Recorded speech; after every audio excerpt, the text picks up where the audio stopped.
xafiiska arrimaha bulshada ee deegaanka Soomaalidu waxa uu wareernimadii hore ee saaka munaasabad kooban u qabtay 30 gaadiidka saddexda lugood leh loo yaqaan mooto bajaajta taasi oo ugu talagalay dadka baahiyaha gaarka ah qaba kuwaas oo laga soo xulay guud ahaan gobolada iyo degmooyinka deegaanka Soomaalida Ibraahim Maxamed wasiirka xafiiska arrimaha bulshada ee deegaanka Soomaalida oo warbaahinta la hadlay ayaa faahfaahin dheeraad ah ka bixiyay gaadiidkan iyo sidoo kale waxa uu kaga duwan yahay gaadiidka hore maanta halkan waxaan iskugu nimid in aanu guddoonsiino konton gaari bajaaj oo aan ugu talagalay dadka baahiyaha gaarka qaba oo xafiisku uu horay u diiwaan geliyay waa markii labaad ee xafiiska arrimaha bulshadu oo dadka baahiyaha gaarka qaba u soo iibiyo mootooyin ku shaqeeya elektriga ama korontada ku shaqeeya sanadkii hore 30 xabo ayuu bixiyay xafiisku sanadkana waxaan ugu talagalay 50 xabo 50kii xabo ayaan saaka halkan qaybintoodii ku guda jiraa 50ka xabo la keenay 30kii hore way ka duwan yihiin way ka casrisan yihiin waxyaabo badan oo kuwii hore ayna lahayn bay leeyihiin kuwii hore waxay socon jireen markii la charge gareeyo hal saac waxay socon jireen 45 daqiiqo kuwan hadda laakiin cusub waxay soconayaan muddo hal saac ama 60 daqiiqo ayay soconayaan marka kuwii hore way ka casrisan yihiin sidoo kale waxay leeyihiin fure remote gaariga oo kale ay leeyihiin oo qofka hadii ama laga xadayo baashiisa ama laga taabto qaylinaysa ay leeyihiin waa bahal ka quality fiicantii hore oo ka adag weey runtii aadna ay ugu farxeen dadka baahiyaha gaarka qaba ee saaka halkan aan ugu qaybinay inta badan waxaanu ku kala xulanaa dadka marka aanu siinayno qofka aan siinayno horta inuu yahay qof curyaan rasmi ah ama gurguurta ama salka ku siqa labo waa inuu yahay qofku qof bixinaya adeeg bulsho oo u shaqo tagaya xafiis dawlo oo uusan gaari karin ama uu yahay qof macallin ah oo jaamacad iyo arday iyo dugsi iyo iskuul dhiga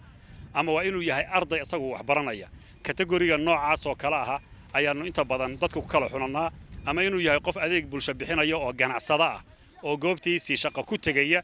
inuu yahay doorkii hore dadka inta badan ee la siiyay waxa laga siiyay magaalada Jigjiga bay ahaayeen hadda laakiin sanadkan waxaanu gaarsiinay inta badan deegaanka gobolada 12 gobol hal gobol mooyeen 10 gobol ee kale waxaanu u qoondaynay qoondo haba yaraatee annagoo doonayna dadka in cadaalad loo sameeyo oo goboladu ay wada gaaraan intaasi kadib waxaanu dareenkooda la qaybsanay dadkii gaadiidka lagu wareejiyay iyagoo baahiyaha gaarka ah qabay ayagoo oo aad ugu faraxsanaa isla markaana sheegay in wax badan ka bedeli doono noloshooda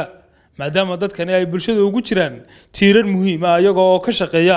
waxbarashada iyo sidoo kale suuqyada magaalada Jigjiga iyo guud ahaan gobolada iyo degmooyinka deegaanka Soomaalida halka ay kuwa kale yihiin farsamo yaqaano alxamdulillah noloshayda waxay ka bedelaysaa waxyaalo badan waxay ka bedelaysaa inaan shaqadeydii hore u gudan karo meerada aan haysan markaan u baahdo inaan wax u soo gatana inaan ku tagi karo sufud ku tagi karo gaadiidkii aan raadinayna inaan kaga maarmi karo iyo iga caawinaysaa niyo farqiga u dhaxeeya wallahi sidaan rajiyo sidaan qabo farqi aad u weyn sababtoo aan ku horaan wadan jiray waqti hore soo iibsaday wuu burburo isbeer ma lahayn oo maxaa birta ka jabtaa bedelkeygii ma helaysid gaadhiguna hadduu isbeer waayo waa markuu xumaaday ugu dambeyn iyo halkaas halku ku xumaado ku istaagaya laakiin waxaan codsan lahaa horta dad badan oo naafo oo hadda qaadana way jiraan sanadba in qaar la keeno dad la siiyo noolaguna daro isbeerkii aan ku samaysan lahayn meel aan ku dayactirno intaan in loogu daro sidoo gaadhi weyn badan noogu socdo oo inta waqti badan isticmaali karno ayaan taan codsan lahaa marka alxamdulillah rabbil caalamiin waxaan aad iyo aad ugu mahadnaqayaa dawladda noo keenta iyo walaalayaga muslimiinta ilaahay noo diray marka alxamdulillah rabbil caalamiin walaal saasa noloshayda ka bedelayaa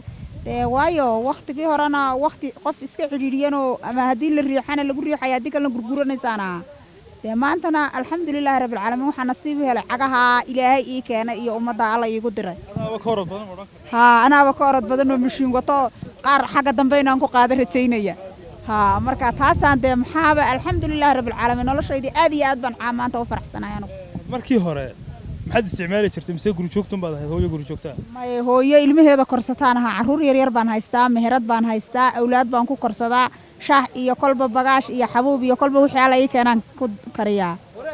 waan shaqaystaa noloshayda aniga iyo awlaadayda noloshooda aniga u baa dabara waxaan ka imid gobolka Shabeelle waxaan ahay mid ka mid ah kuwa qaba baahida gaarka ah waxay dawladda yacnaa naga taageertay qalabkan gaadiidka haddana waxaa mahad iska leh dawladda deegaanka gaar ahaan waxaa mahad iska leh xafiiska arrimaha bulshada markii hore waxaan isticmaali jiray yacnaha birarkan isticmaali jiray anigoo miisaan leh oo haddana birarka gacmaha iga qaban jireen 1 kilomitir hataa ma aan socon karin haddana yacnaha waxay ii fududeynaya gaadiidkan inaan ku tago shaqadayda waxaan ka shaqayn jiray macallin ayaan ahay bara ka mid ah barayaasha dugsiyada Qalaafe Cabdiraxmaan Axmed Urmaal Honkebel TV jigjiga ku soo dhawow qiimo dhimista ballaaran ee shirkadda Telesom kuugu samaysay adeegyada internetka qiimo dhimista maalinlaha ee ku samaysay shirkadda Telesom ku shubo 25 senti oo hel 550 MB oo data ah ku shubo $1 oo hel 1 GB oo data ah ku shubo $1 oo hel 1 GB iyo badh data ah qiimo dhimista toddobaadlaha ah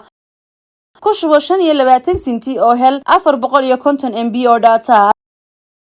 ku shubo $1 oo hel 3 GB oo data ah qiimo dhimista ballaaran ee billaha ah ku shubo $3 oo hel 8 GB oo data ah ku shubo $5 oo hel 25 GB oo data ah ku shubo $10 oo hel 50 GB oo data ah ku shubo $15 oo hel 130 GB oo data ah ku shubo $20 oo hel internet aan xadidnayn adigoo isticmaalaya muddo bil ah garaac dollar xidig 885 gees ama shilinka xidig 225 gees ka faa'iideyso qiimo dhibista ballaaran ee ku samaysay shirkadda Telesom Tayawa Telesom